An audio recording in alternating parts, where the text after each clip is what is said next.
Hello, my friends. How are you? Hi, my name is Natasha. I am the creator and the founder of the Glow Up Method, and I'm so excited you're here with me today. So today's a bit of a challenge. It's a Friday. I freaking love Fridays. Like, come on now. Who doesn't love a good Friday?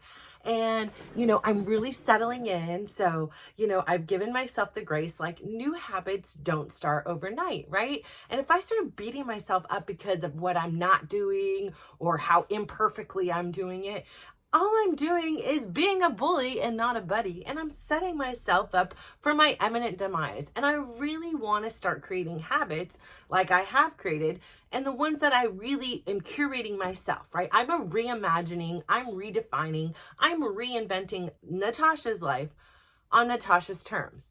And so that means I need to play with things, right? Because in concept, a lot of times things like, oh, seem like I would love this when I order it on the menu, and you get it and you're like, ooh, wait, no, I really don't like this, and that's okay, right? Because we've got this huge Cheesecake Factory sized menu to choose from for our lives. Like what fits for me and what works for my personal biology and my personal being, that doesn't guarantee success or it's going to work for you. And things that work for others, that's not a guarantee to work for me. And it's not always about willpower and wanting to do it and being strong. No, I mean, somebody who wakes up at 4 a.m. doesn't mean that they have more willpower than me and I'm struggling to wake up at 7 a.m. It just means we're different. I have different lifestyles. I have different biological needs. I have different eating patterns and fuel sources. So we're all so different. And number one, I really want to embrace that for today. Like, I want to say, I see you and I meet you where you are. Like, you are uniquely, perfectly designed to be you. I still am struggling. Like, not struggling because I'm really redefining the way my relationship is with my body and food, but I'm really, really trying to foster this supportive, accepting place in my body. And for me, I've come to the realization that my body was designed to hold. Like, I would have done great in Siberia. I used to say this all the time. My body was made for Siberia. It's cold.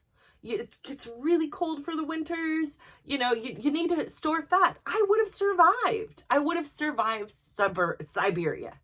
And that's where my ancestors came from. So it makes sense, right? Like, that was the thing. I'm very pale so that I blend in with the dang snow, right? Like, I, hold fat and store it to protect me. My job is my body, is my survival. It's done a great job. Like, number one, let's get that straight. It's done a great job. And just because I have had moments of my life where, for whatever reasons, whatever is going on because of my life's choices, and then other things that were imposed upon me, I've gotten in different relationships with my body and what this expectation of is beauty. I've experienced the way people treat me as an obese person. I've experienced the way people treat me as a normal person. I've experienced the way people treat me as an athlete. And I experience life as they treat me as somebody who doesn't belong in the gym. And so I understand, I have walked those shoes. And I understand how uncomfortable I was in my own skin for so long. I was just in shame. I was guilty. And I thought it was my fault. And it wasn't my fault. And it wasn't always my choice. Yeah, maybe I didn't make choices that fostered, a body that was, made for the desert and, didn't need all this extra fat on it to keep them safe and have this store of energy and fuel and warmth. You didn't need that. And that's where your ancestors were from. And that's you. And that's great. But that wasn't me. And then you also have compounded the onslaught of images that are shared with us, right? Like, who are our idols? I mean, we don't even have a choice a lot of times. It was, growing up, it was the supermodels, it was, everything. And they're beautiful and they're stunning and they're amazing. And they eat an almond a day. And I like food. I cannot just eat an almond, because beyond the physical biology, there's also a biology going on in here, right? Where my body, and I'm just beginning to understand this, that my body has this desire to survive. And so it's sending me constant reminders throughout the day. You gotta eat, because it's trying to refuel. It's like when you're in that car and your gas gauge is dinging and it's like, oh wait, the light is on, gotta get the gas, right? And my body isn't waiting until it's empty. It is constantly like, hey, the way we keep our survival is to continually feed it. So for me, the choice to intermittent fast was me taking back my power and saying, hey, brain, I love you. Like, you have done a phenomenal job. Like, I know, like, when, there was a pandemic and there was threat of not having food, or if I have these dreams to go on the show of Survivor, like, you got me, boo. You got me. We are going to be good. Like, I have the stores built in, and I can generate them quickly, right? Like, it would only take me a matter of days. I have been eating a lot recently and been feeling stressed, and I can feel it in my body.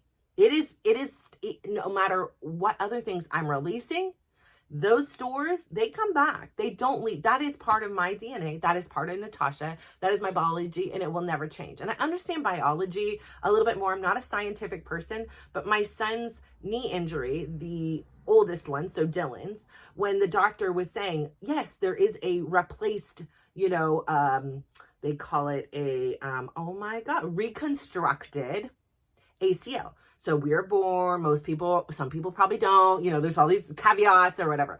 The average person is born with an ACL in their knee, right? The arterial-crucial ligament. His ruptured and blew up. It was gone. No more. And this helps with the stability with the knee. And as a result, the doctors have this magic, right? It's absolutely magic, because we think about it. What would you have done 100 years ago? Do they just cut off the leg? Do you just, like, what does life look like? How does that body adapt, right? So anyways, they explained that, yes, they can take a piece of the quad and they can take a piece of the IT band. They can create this new fake ACL.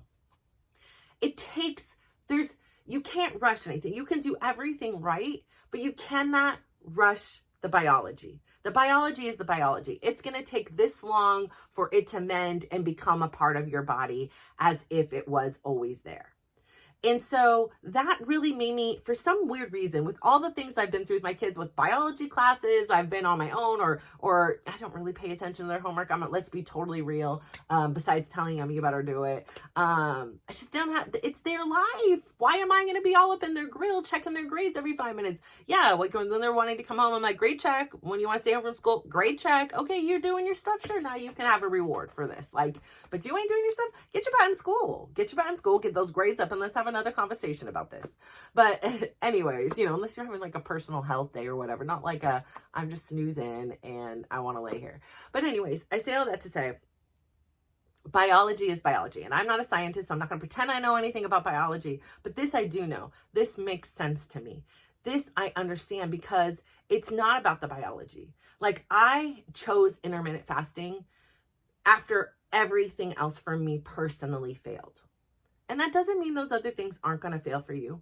And that doesn't mean I was a failure. It doesn't mean that I wasn't good, or I didn't try, or I didn't want to, because first off, who cares? It's my body. How I feel in my body and how I present that to the world, that's on me. It is not up for negotiation, and it is not up for you or anybody else to judge, just as your body and your choices are not up for me or anybody else to judge.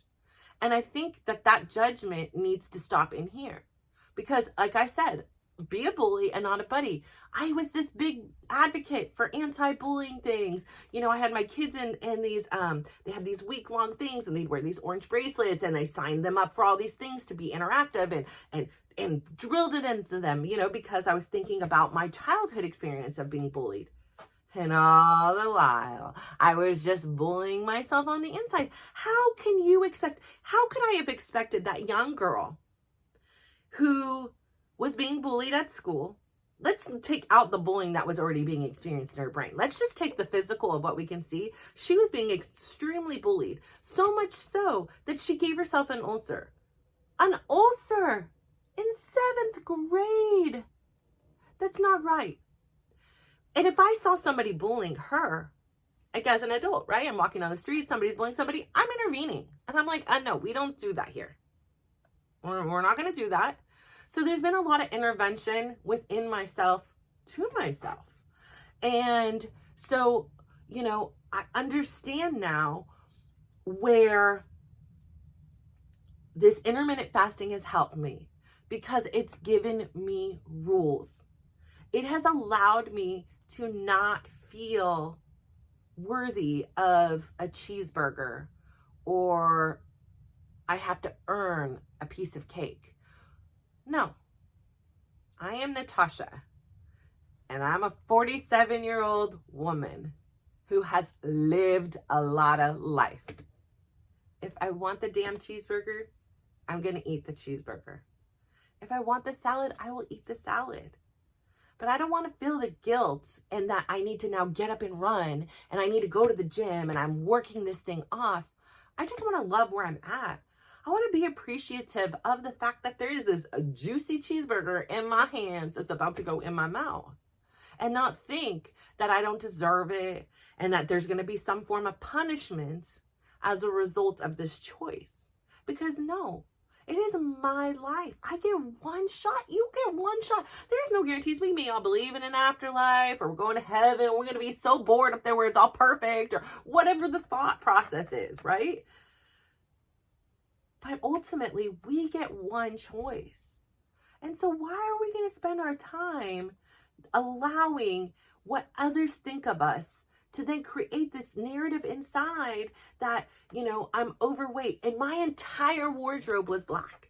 I'm wearing black today. Oh no, I'm not. I'm wearing a burgundy. Okay, I got some color on.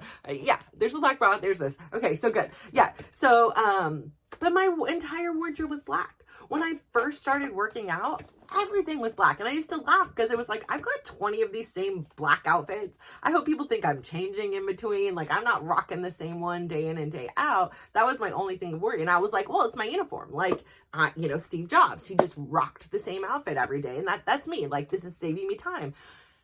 And one of my friends in class, I know who you are, and you probably know who I am, but I will keep her name at peace here. She one day just said, why do you don't ever wear color? And I was like, I don't know. I was like, I just always wear black. She's like, no, you need to, why don't you wear color? And I went home and I felt conflicted that whole car ride, because I was like, who are you going to be telling me, like, I need to wear some color? Like, I'm fine over here in my black. Like, if you want to be colorful, go ahead and be all colorful. But I really let it sink in. And I was like, well, why is that bothering you? And it was just like, because it was for years, that was the only color I know I could wear where I felt like I was hiding.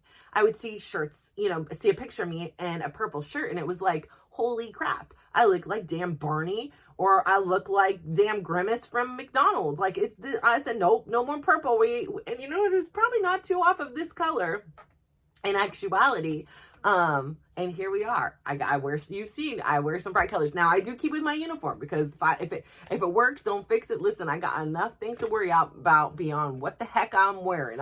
Time is money, and money is time, and it's my peace, man. So, that's the wealth. And so, you know, I say all that to say, like, if you love the black, wear the black. But for so many years, I didn't feel entitled to wear the color, because you would see my fat, you would see my rolls, I would see them in a photo, in a very rare photo that there was of me. For so many years, I didn't even get in the damn photos, right? Like, it was like, and if I did, I was hidden behind people. I was so ashamed of who I was just to move in this world. And so now having this understanding that it wasn't my fault. It wasn't because I ate the cheeseburger. It wasn't. It was because my body was trying to keep me alive for Siberia. That's the only thing. Like, it's not my fault I have pale skin. It's not my fault I have green eyes. These weren't my choices either. Do I like them? Sure, great, fine, whatever. It just is. It just was. And my weight, it just is. You know, I'm probably perimenopausal. I haven't been defined as that, but I'm a woman of a certain age. This stuff is coming, right? That's going to bring on changes of my body and things. And I just have to embrace where it is. What I could do today doesn't guarantee I'm going to be able to do it tomorrow. And what I fail on today, it doesn't guarantee that I will succeed on tomorrow. And there is the possibility, though, I will. And so for me, choosing an intermittent fasting lifestyle, it just, as a rule follower, as somebody who likes to have a schedule, it really worked for me. And I just want to say it worked for me. It worked for my lifestyle. It allowed me all those things that I was worrying about, all those things where I wasn't going to be able to eat this and deprived myself. It allowed me to say, I can eat anything I want. I can have pizza. I can have this. And I didn't look at it for a weight loss answer. It wasn't this magical pill or this magical solution. It was like, I am going to try this lifestyle. I am going to give it a solid 30 days to see if it will work with me. And I won't always get it right. Those first 30 days, sometimes in there, I was like, listen, I'm way too hungry. I need to eat. Doing it small increments helped. I realized what works for me. And so applying that and giving myself grace and being like, okay, great. We're a little bit too hungry right now. We'll get back at it tomorrow. Like, it's not like all of a sudden you gain back everything you've lost, or, you know, like your body isn't going to be like in shock or something weird. Like, you're not coming off a medication abruptly. Like, it's fine. It's okay. And so it was a very nurturing and a very kind solution to my health. My blood pressure was so high. My heart rate resting was so high. And that scared the living crap out of me. And there were days, right? Like, I don't know if anybody else has experienced this, but in my experience with my crazy life, there are days I didn't want to be alive, but that didn't mean I wanted to die. Okay. Like, I just didn't want to be in that situation. I just wanted it to end, right? Like, I just wanted it to end, and I didn't see a way out. So yeah, there are days that I was like, I don't want to be alive. Like, why am I here? All I'm doing is taking care of other people, and I'm just nothing. And it just is overwhelming, right? But that didn't mean I want to die. It didn't mean I was trying to slowly kill myself. And my choices for me personally were not facilitating this life I have inside and that I want to share, and this goal of making it to 107. Now, there's a possibility that I did everything right then and I'm doing everything wrong. And had I stayed on that path, I would have lived to 107, and this one's going to take me out. I don't know that. But what I do know is me showing up for me choosing an intermittent fasting lifestyle on top of a very strict minimum, you know, here are my minimum steps. My minimum is 10K a day and everything else is gravy. These are my rules. And I'm going to impose these rules on myself. They're fluid. They can change at any time. But I made these rules because I want to live. And I want to live by example. I want my kids to see that you can do things. You can do hard things. Are you always going to have the outcome you want? No. For as much work as I do, I should probably look a lot thinner even than I do. But I'm healthy. And I love my curves. I love my curves. I feel so blessed that hidden behind all that all that armor that I was thinking I was protecting myself from the world, that I was storing up in case of, I wind up in Siberia again. I'm so grateful that underneath it all, there was this woman that I can now look in the mirror and say, yeah, that's me. Like, I've been here all along. And it wasn't that it wasn't me big. I just wasn't comfortable in my skin then, and I am now. So if I could feel the way I feel now about me in that skin and be healthy, I would have been fine in that body.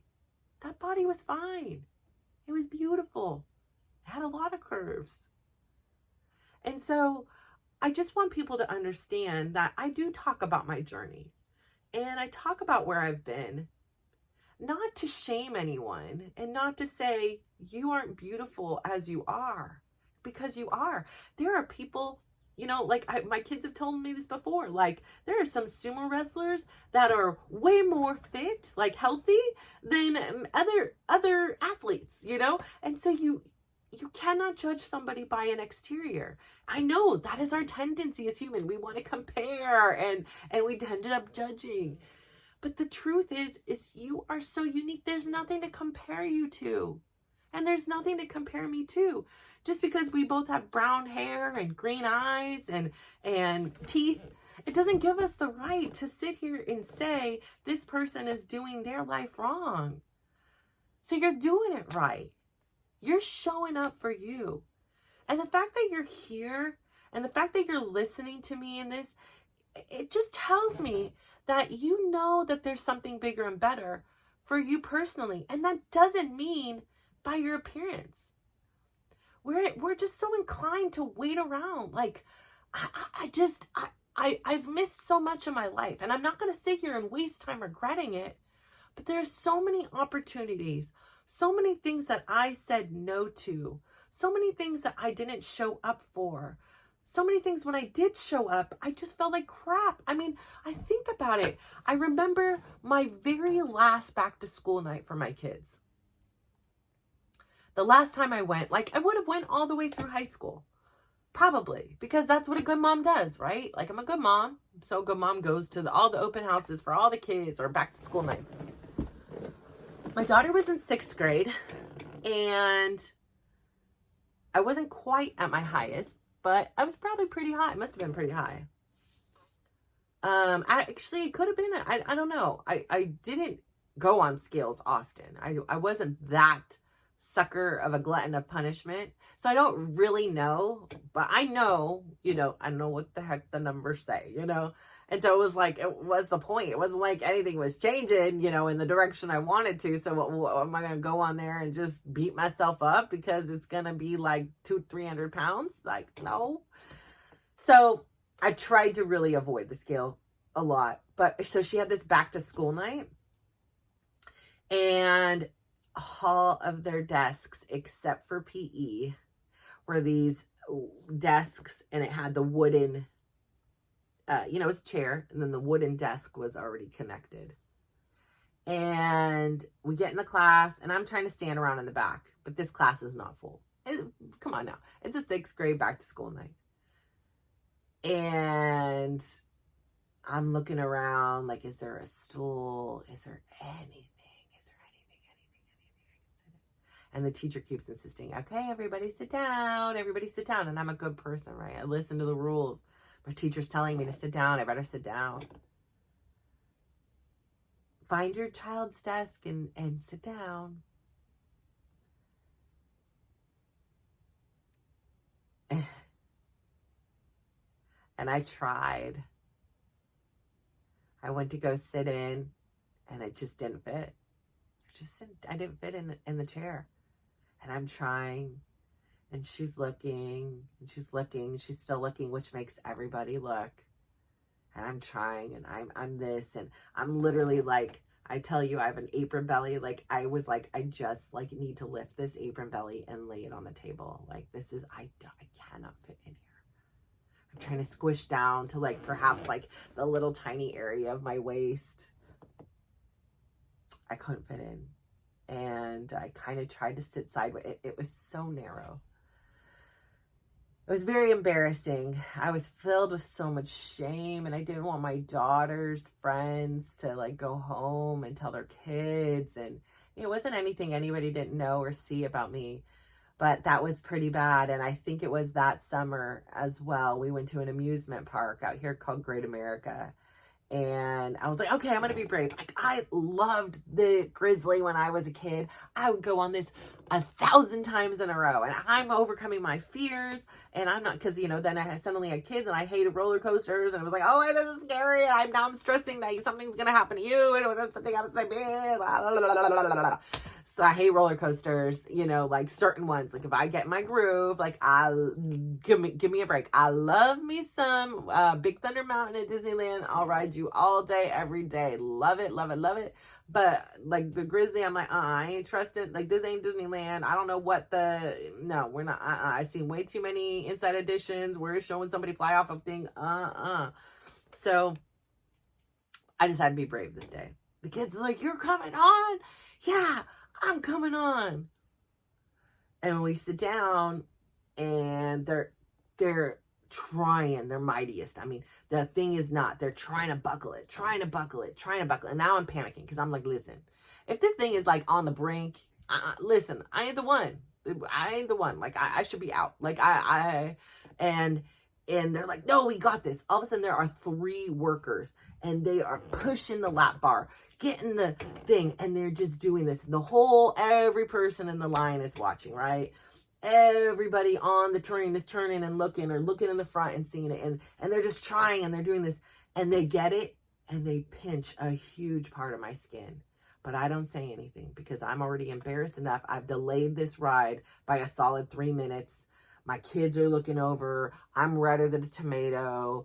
You know, they're like feeling sorry for me or embarrassed that to even know me. I don't know what their take on the situation was. But I was like, this is like an absolute nightmare. And then that entire ride, not only did I have that internal embarrassment and shame and guilt and regret. My God, there was regret. I was fearful I'd fall out the damn ride because it wasn't fully fastened because it's pinched in my leg. Like my leg was pinched into the seatbelt.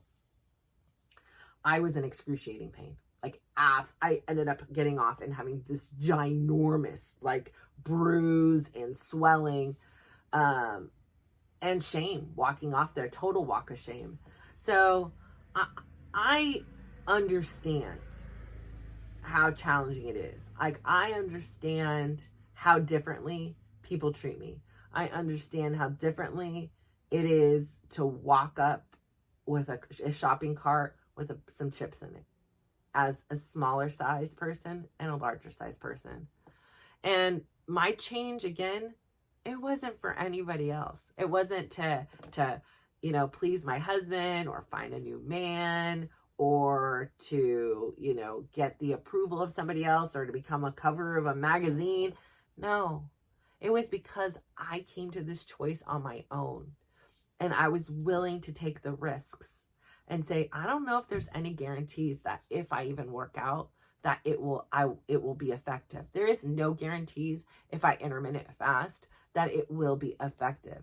There is no guarantees that if I make healthy choices and I move more, that I will suddenly lose the weight. And there is no guarantee that I will stick with it. And so I just had to get up and keep trying. I had to fall down on my face some days. I had to be in a lot of pain and keep trying. And for some reason, every time I tried, I got better and I got stronger. And then it became, I wasn't trying. I was doing what Yoda did. I was either do or not do. I was having to rewrite everything that was going on here. Everything something said to me, I would just have to say, when my body would say stay in bed, I'd say body's in motion, stay in motion. Body's at rest, stay at rest. And I would repeat these mantras to myself to try to use that left hand and get out of this default setting. So I'm going to sit here and tell you, I still struggle. I mean, there is still a good part of my day that is consumed with what I'm going to eat. When am I going to eat it? I'm hungry, I smell food, there is still a lot of noise in my brain around the subject of food. It's just, how do I respond? And telling myself I am safe and I'm okay. And thank you for all you do to keep me to survive, body. But I got this. Like, I got this. I will feed you. I promise. And I will feed you good. I will feed you what you want. I will give you fats and carbs. And I will give you protein. I will give you it all. But I'm going to tell you when. And it's my choice on when and where. How you store the energy, where you put it, that's on you. I can't control that, right? I can't tell you where to put it. I'm gonna make some suggestions. You can put it right on my butt. You can put some on my boobs. Like, you can put it all there. We don't need it in the middle. It ain't cute. I know there's some vital organs and things like that you want to protect, but it ain't cute. We don't need, like, I don't need it there. I already got my apron belly. I don't need a bigger apron belly. Okay, let's be real with this. But if you don't want to take my feedback, brain, you put it where you got to put it to keep me alive. I get it. But we need to work here in unison and be a team. And it's not you against me trying to keep this body surviving. It's we working together to live this body and mind together to create this really beautiful life. So I say thank you so much for tuning in today. My gosh, let's talk about it. My goodness. So you are beautiful. I am so proud of you. However you choose to live your life is your life. You live it the way you want. Start framing, re-talking, coming back to that brain that is telling you things, and accept who you are. Your biology has made you amazingly beautiful and perfect, and you are here surviving as a result of it. So you keep being you and you keep rocking. So thank you so much. Mwah. Bye. Please go out there today, give somebody a big smile, give them a compliment, and just watch how they glow up. Thank you. Bye.